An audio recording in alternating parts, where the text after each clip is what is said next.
membahas mengenai salah satu upaya pemerintah dalam mengentaskan kemiskinan di Indonesia, yaitu program Keluarga Harapan. Program Keluarga Harapan adalah program penanggulangan kemiskinan melalui pemberian bantuan tunai kepada keluarga sangat miskin berdasarkan persyaratan dan ketentuan yang telah ditetapkan.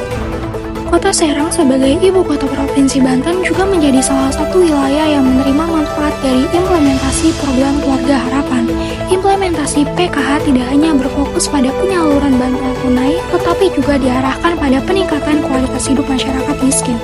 Meski demikian, dalam implementasinya terdapat masalah seperti kesenjangan jumlah antara pendamping PKH dengan jumlah KPM, kedua, peralihan sistem dari DTKS menjadi DTSN, ketiga, adanya oknum yang tidak bertanggung jawab, dan terakhir, kerap kali terjadi ketidakakuratan atau hilangnya data penerima manfaat. Maka dari itu, yuk kita cermati lebih dalam terkait implementasi program Keluarga Harapan di Kota Serang berdasarkan teori implementasi kebijakan menurut Van Meter dan Van Horn.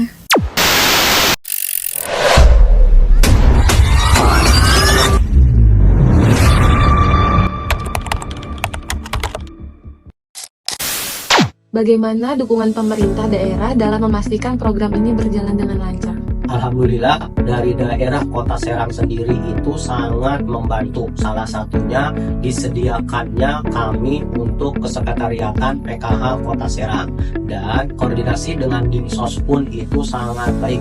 Ya, setiap hari teman-teman itu ada yang di pelayanan untuk cek data, untuk cek itu KPM mana saja yang datang ke Dinsos melakukan pelaporan ataupun itu minta surat pengantar.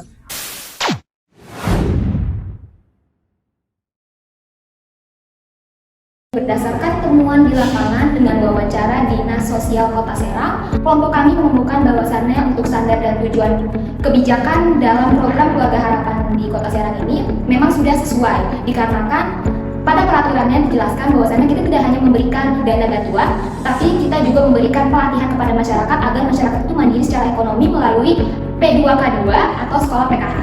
Lalu kemudian untuk tujuannya juga sudah jelas untuk mengentaskan kemiskinan. Sasarannya sendiri juga sudah jelas bahwasannya sasarannya itu yang pertama adalah untuk ibu hamil, lalu ada balita, anak sekolah, dan ada lansia serta disabilitas. Di mana disabilitas ini dari desil 1 sampai desil 3. Aspek kedua yaitu ada sumber daya. Di mana untuk sumber daya ini terkait dana itu sudah sangat cukup karena dana itu berasal dari APBN, lalu selain itu fasilitasnya juga sudah ditanggung oleh pusat. Jadi untuk dana dan fasilitas itu tidak ada masalah sama sekali.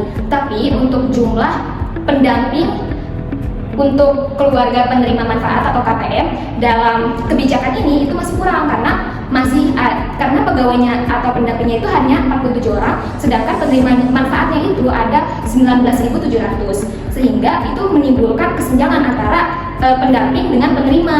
Lalu ada indikator yang ketiga tentang komunikasi antar organisasi, di mana komunikasi ini sangat penting untuk menjamin kelancaran implementasinya. Lalu berdasarkan hasil wawancara yang telah dilakukan oleh Dinas Sosial Kota Serang, di mana Dinas Sosial Kota Serang ini memiliki komunikasi yang struktur dan berjenjang, mulai dari Kementerian Sosial, Koordinator Regional, Koordinator Wilayah Dinas Sosial Kota Serang, serta pendamping hingga ke masyarakatnya.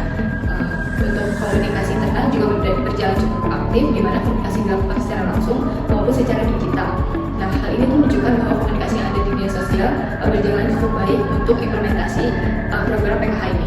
Karakteristik agen pelaksana, di mana meliputi organisasi maupun individu yang melaksanakan kebijakannya seperti struktur, norma maupun budaya kerjanya.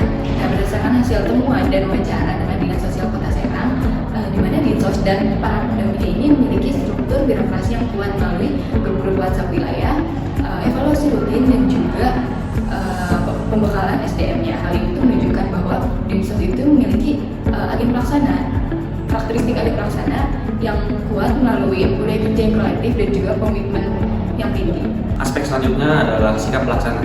Sikap pelaksana atau pendamping PKH dalam program ini jelas memegang peranan yang sangat penting. Kenapa? Karena mereka berhadapan langsung dengan masyarakat di lapangan, yang menunjukkan bahwa para pendamping ini sudah menunjukkan komitmen dan sikap profesionalitasnya dengan cukup baik. di mana mereka menandatangani surat pernyataan pertanggungjawaban mutlak atau SPT JM secara rutin. Nah, salah satu tantangan yang ditemui adalah beban kerja yang cukup berat, gitu. Di mana idealnya satu pendamping itu hanya membina sekitar 350 keluarga, namun pada kenyataannya satu orang pendamping itu bahkan bisa membina sampai dengan 500 keluarga. Akan tetapi para pendamping ini terus memberikan sikap profesional, terus memberikan yang terbaik lah, menunjukkan komitmennya agar pelaksanaan dari PKH ini bisa berjalan dengan baik dan optimal. Yang terakhir adalah lingkungan sosial ekonomi dan politik. Lingkungan sosial ekonomi dan politik di Kota Serang jelas sangat mendukung jalannya dari PKH ini. Nah, Kota Serang juga termasuk ke dalam wilayah yang rentan. Kenapa? Karena berdasarkan data dari BPS pada tahun 2023, Kota Serang itu angka kemiskinannya mencapai 5,91% yang tergolong cukup tinggi. Hal ini juga yang kemudian mendorong program-program ini menjadi sangat relevan, terutama bagi keluarga yang termasuk ke dalam kelompok desil 1 hingga 3 yang memang sangat membutuhkan bantuan baik dari segi pendidikan atau kesehatan. Namun dari sisi politik, dinamika pasti terus ada, terutama pada saat menjelang pemilu. Nah, tapi Dinas Sosial memberikan teguran tegas, terutama jika terbukti ditemukan adanya pelanggaran atau dalam hal ini seperti politisasi program. Nah, sanksi yang diberikan termasuk pemberhentian pendampingan jika para pendamping itu terbukti melanggar kode etik. Rasanya tidak adil jika kita hanya memberikan pandangan secara subjektif terkait implementasi program Keluarga Harapan di Kota Serang. Maka dari itu, jika kita lihat secara objektif dan komprehensif, implementasi program Keluarga Harapan di Kota Serang masih dapat dikatakan belum cukup optimal karena masih harus menghadapi beberapa tantangan dan juga masalah yang harus diselesaikan. Namun di sisi lain, jika kita lihat secara data series dari tahun 2021 sampai 2024, jumlah penerima atau jumlah KPM di Kota Serang itu di tiap tahunnya meningkat. Yang kemudian hal ini memberikan dua perspektif, yaitu perspektif positif dan juga negatif. Positifnya, PKH mampu menjangkau lebih luas dalam membantu masyarakat yang tergolong dalam kekurangan. Dan negatifnya, peningkatan jumlah KPM ini secara tidak langsung menyatakan bahwa tingkat kesejahteraan masyarakat Kota Serang itu semakin menurun karena semakin banyak orang yang tergolong dalam kekurangan di tiap tahunnya.